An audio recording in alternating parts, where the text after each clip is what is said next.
તકલાદી સુખ. આ જગતમાં આત્મા સિવાય જે કંઈ પણ પ્રિય કરવા ગયો એ વિષય થઈ પડે અને પ્રિય ગણ્યું ત્યાંથી જ આવરણ ફરી વળે, એટલે એની અપ્રિયતા ક્યારેય ના દેખાય.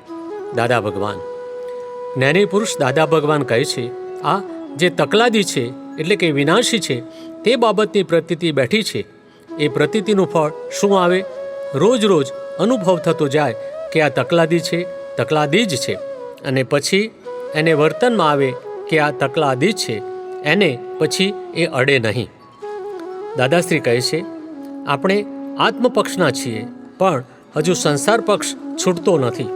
મહાત્માઓને શ્રદ્ધા બેસી ગઈ છે કે આ ખોટું છે, પછી એ વર્તનમાં આવવાનો સમય લે છે, એટલે ત્યાં સુધી બુદ્ધિ કામ કર્યા કરે અને પોતાને પણ ખબર પડે કે બુદ્ધિ આ ડખો કરે છે, કારણ કે એવી શ્રદ્ધા બેસી ગયેલી એટલે પોતે જાણે છે કે આ ખોટું છે ને તેમાંથી છૂટવું છે, છતાંય પણ આ છૂટકો જ ના થાય ને.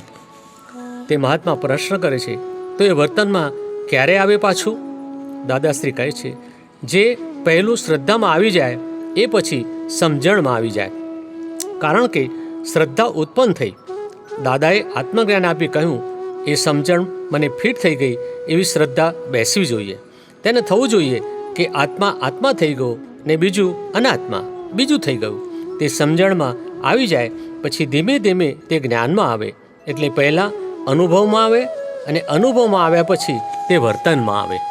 તે મહાત્મા પ્રશ્ન કરે છે, જે સમજણ આવી ગઈ અને પછી એ વર્તનમાં આવે એ બે વચ્ચે જે સમયગાળો છે એની અંદર જે કંઈ પણ ક્રિયા થાય એ ચાર્જ છે કે ડિસ્ચાર્જ છે? દાદાશ્રી કહે છે, ના, એ ચાર્જ નથી, તેનાથી કર્મબંધ નથી, પણ એ ડિસ્ચાર્જ ના થાય ત્યાં સુધી સમય જાય બધો. કારણ કે જે પાતળું હોય તે એક અવતારમાં ઉડી જાય અને જે બહુ જાડું હોય તેને ઉડતા બહુ વાર લાગે, પણ અનુભવમાં આવી જવું જોઈએ. પ્રતિક્રમણથી એ ગાંઠ પાતળી પડી જાય પણ અનુભવમાં આવવું જોઈએ. સંસારમાં એક અણુ જેટલું પણ સુખ ન લાગવું જોઈએ, ત્યારે અનુભવમાં આવી ગયું કહેવાય.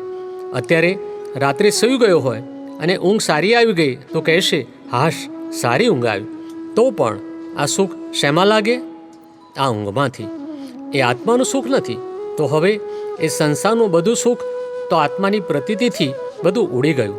આ જ્ઞાન મળ્યા પછી, આત્મા મળ્યા પછી સંસારનું માનેલું સુખ બધું ઉડવા જ માંડે. એ ધંધો શું? એ નશ્વર સુખ બધું ઉડવા જ માંડ્યું. નહીં તો એ લાખ અવતારે ઉડે નહીં, એક ફેરો ઉડાડ્યું તો ફરી ચોંટે પાછું. પ્રગટ અનુભવ જ્ઞાનસૂત્ર. ચાર્જ અને ડિસ્ચાર્જ ભેગા હોય ત્યાં સુધી ચારિત્ર મોહ કહેવાય જ નહીં. જ્ઞાની પુરુષ કનુ દાદાશ્રી.